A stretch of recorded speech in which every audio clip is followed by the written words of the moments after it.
bro. We go record. Good deal. There we go. Coffee, or you need another glass? Oh, I'm good for right now. I don't know, drink too much caffeine. I had one of those C4 ultimate things shit. before I worked out. Dude, do those get you pumped, ready to go? Fucking A, dude, like for real. Bro, one can of that has like 300 milligrams of caffeine and then like a bunch of other shit. Does it have guafenicin? Okay, that there makes we go. me shaky. Alright, so. Alright. I'm here interviewing my boy Ian Baucom, author of The Resistance on the Top Floor. It's a bestseller on Amazon. It's sold out. How was the drive here, man? It was very pleasant, actually. Yeah? It was a bit of a drive. It was about an hour, but I was down for a good drive through the countryside with the windows down. Hell yeah. The breeze is nice today. Dude, I want to go play disc golf after this. Yeah, I've never done that. You've never played disc golf? I'll I have have to not. invite you sometime. We go up Denton Highway, 377 Denton Highway. There's a beautiful place out there. Fucking one of my favorite shots is you're on top of a hill and there's a basket in a fucking tree. Dude, I can hit birdies. I feel like I would be all the day. motherfucker that would throw it and it would go sideways and come back to where I started. Boomerang and hit yourself in the teeth. Yeah. See, I tried to play actual golf one time, and that was I straight up embarrassed myself. Yeah. Let's just leave it at that. I embarrassed Dude, myself. yeah. Play with a wiffle ball first and learn how to hit the ball. That's my grandfather played a lot of real golf, and he showed me how to hit. It's difficult. It really is. My dad tried to learn how to play because he's all about fancy businessman or whatever. And that's what they do. And is that's they, how you they hang out and they people? play Yeah. golf. And then he hurt his back really bad doing it. And he didn't even hurt his back from swinging the club, bro. He was probably He tripped walking. over a club that was on the ground. Shit. I was like, why would you tell me that? Like, at least tell me you did it doing something cool. Yeah. Like, come on now. My friend was trapped under a golf cart and I had to pick it up. I had to lift it off of him. See, something like That that. saved Like, his life. I had to get my ball from an alligator's mouth. there you go. That's the one right there. That's the one right there. So, what was the inspiration for Daniel? Tell us who Daniel is. Daniel is the main character of our story. Daniel Green. Daniel Green, yes sir. He's the son of a dystopian warlord who his dad gets arrested at the very start. That's basically the setup for the novel. Is his dad gets arrested and he basically goes on the lam. Mm-hmm. And who Daniel Green is he was written to be a little bit ambiguous as far as exactly who he was, because I wanted people to feel like Daniel Green could have been anybody that was reading. It really is. It really is. He could have been anybody. Because with the whole premise, with the whole dystopian premise of the thing, I feel like the whole point of writing a good dystopian story is that you have to think, it has to have some semblance of realism. Like, okay, in 10 years, this is realistically something that maybe could happen. Mm-hmm. And you want to be able to say, okay, if this is what had happened in the world, then how would I feel in that situation, right? So he's not really involved in the criminal enterprise that his dad runs. He's his own entity. Guilty by association type of thing. So I wrote him in that way to really show both sides of that of the morality spectrum of this world that I had created. Yeah. You know what I mean? Which I love that I could submerge myself in this world. And it really did, like, the chase scenes and the way you drew the picture of the city and stuff that they were going in, I thought was really well written. Thank you. It really made it easy for me to identify with the characters because I felt like I had already known them. Like your whole life. See, that's my whole style. If I could describe my writing style, like, in one sentence, I would say character driven. Yeah. Because everything I've ever written, I focus on the characters first.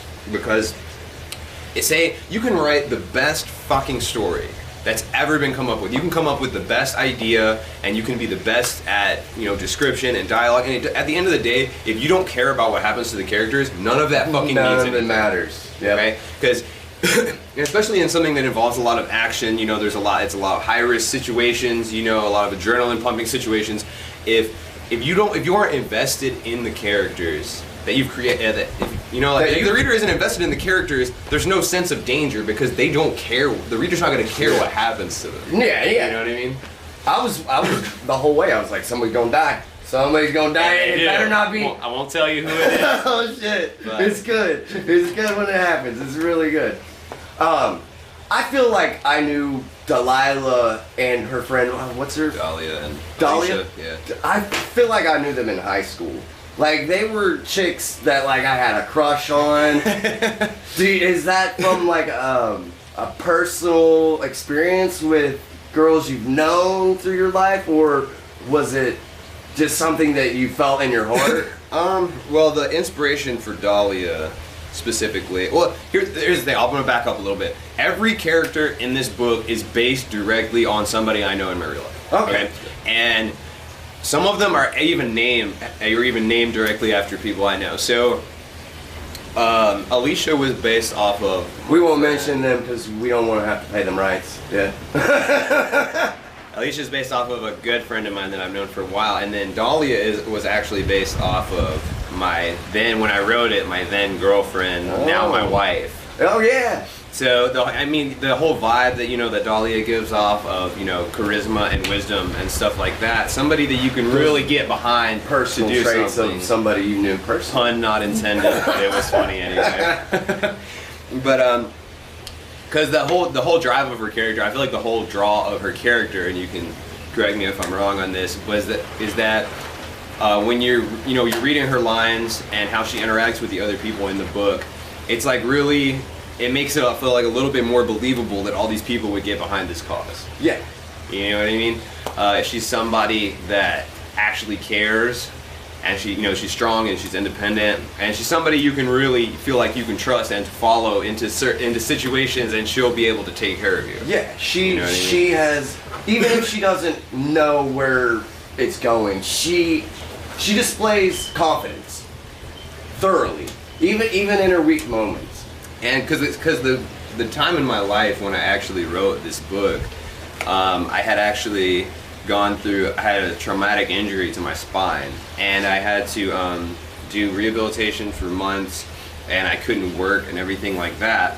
And so I based Dahlia, this strong female character, off of my now wife, then girlfriend, because Struggling with you and it's just struggling with me, and really being a person that took me out of a situation and where I felt confused and I didn't know what to do and stuff like that, and gave me purpose.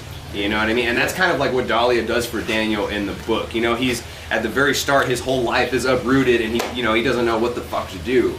And she gives him like something to work for, something to follow, something to believe in. Yeah. That's the main thing. She gives him something to believe in. Moves him, and all right. Now let's talk about my favorite character, X. Xavier. He's the dude. He does all of the science. He's a doctor. Let's talk about his house a little bit. I knew you were going to do this. This is what drives me crazy. He has all the toys, but you never see them. They're in his room. Like, where does he operate out of? Right. Tell us a little bit about his house setup. Well, I when I was writing up his character, I kind of wanted to leave some things ambiguous. To leave some things to the imagination, because think about anybody who lives as an outlaw on the run from the cops. Even just today, they move a lot. They don't have a lot of stuff. Yeah. You know what I mean?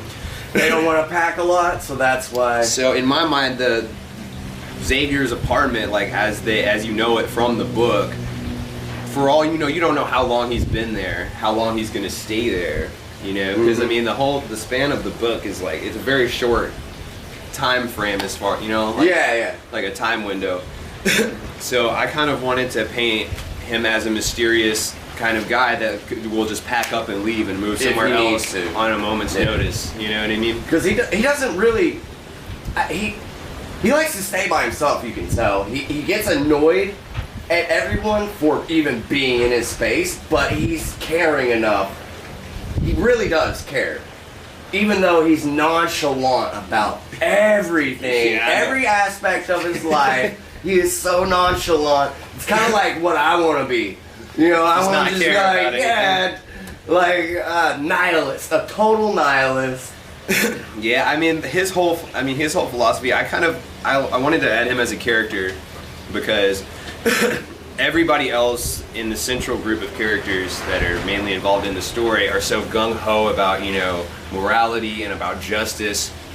You need to show the other side of that, because in a situation like is painted in this book, realistically, there would be a lot of people like him that are just going to use it for their own financial gain. Yeah. They don't care which side wins and which side loses, and the only stake that he really has in it is Alicia. Yeah, who he loves, his love interest. Right. So I kind of wrote that relationship because he needed to have a reason To be to around. help them. Yeah. You know, because given his personality, like you said, like a complete nihilist, doesn't give a fuck about really anything. You know, there's no conceivable reason why he would really help them. No, there it really isn't. You know, aside other from the than love. financial, Yeah.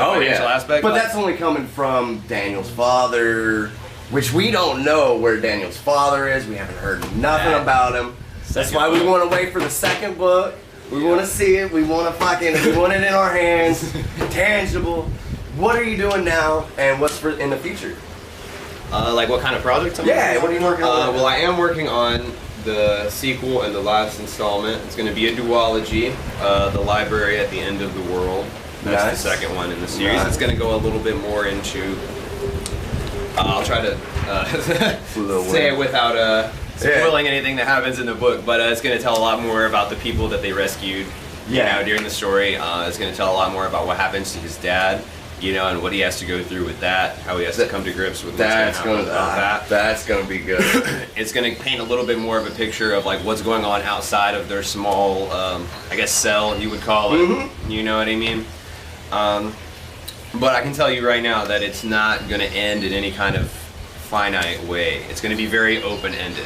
Good. Yeah, I like mean- stories like that. Cliffhangers where you have to draw your own conclusion. And if some of the deaths made you upset from this one, you're gonna get really mad about what happens in the second one. Yes. My favorite death of good characters. It breaks your soul. Yeah, because you want, whenever you're reading something, you want it to make you feel something. Yes. You know, because if you finish a book and you put it down and you don't feel like it affected your life in any way or changed the way that you think or the way that you feel, then the book that you were reading is fucking shit.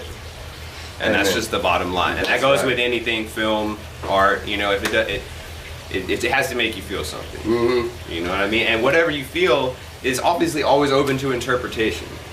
You know, but it has to make you feel something. And that's what I was really going for with this. That's why I like to write a lot of character-driven stuff. You know, I want to create a cast of memorable characters that, you know, that people are going to want to be able to relate to and care about, you know. Good. That's how you get invested in the story. But I do have a couple of other projects that I'm working on. I'm working on a collaborative novel with my childhood best friend, Mr. Jared Jobe. Awesome. So, well, that was Jared can't wait to see your work. He's very talented. He's very talented. And do you want me to give a little brief description? Yeah, go ahead. Okay, so we're working on an ironic comedy / action thriller called Inhuman Resources, and it's about this guy that works in human resources. And Pretty dull. he gets run over by a bus while he's trying to save this old lady, and the old lady ends up dying too. And so he dies and he goes to the afterlife, and he wasn't deemed good or bad enough to go to heaven or hell. So he gets stuck working in human resources in the afterlife, right? And so it's basically about this guy. He has like the worst life imaginable, and then he works at this company in the afterlife doing human resources so he basically works for a company that goes out and they hunt down people in the real world, you know, and to collect their souls for the afterlife. And he comes across a memo that has his ex-girlfriend who he's still in love with. Her name is written on it, that she's going to be killed. And so he has to go back to the real world and try to save her, but she still fucking hates his guts and doesn't want his help. So it's basically just about him. Nothing to do with him. So it's kind of like a black comedy, you know what I mean? It's just about his life is like so bad, you know. But it's a little bit of an action thriller in there, and it's very, very irreverent and crude, and just it's gonna be a lot of fun. Nice, I can't wait. We were fucking cracking up when we were writing it. Good. That's it was the best. good. The best environment to create. And it's a lot of fun because I've never written everything I've ever written has pretty much been like a thriller or a drama or a romance or something or a combination of like those elements. I've never really branched out, and I feel like it's really gonna be cool for both of us because we're both gonna be putting in elements of stuff that we've never really written. Yeah. He's very, very talented. Good, you know, good. and I'm really glad that we've been talking about fucking doing something together for years. Yeah. You know, just haven't had the time to bring it together. Life, man. Life gets in the way. And then I have a completed novel that I've finished. It's in the editing process right now. Good deal. It's called The Blue Dolphin Bowling Club. It's a sci-fi thriller about in the future there's virtual reality technology that's indistinguishable from real life, but it gets outlawed by the government because of a bunch of mass shootings that happened because people couldn't tell what was real and what was not anymore. And they just wanted to. And it's about the son of the guy that invented this technology, and his mom is dying of cancer, and they don't have any money to get her treatment because, you know. Yeah.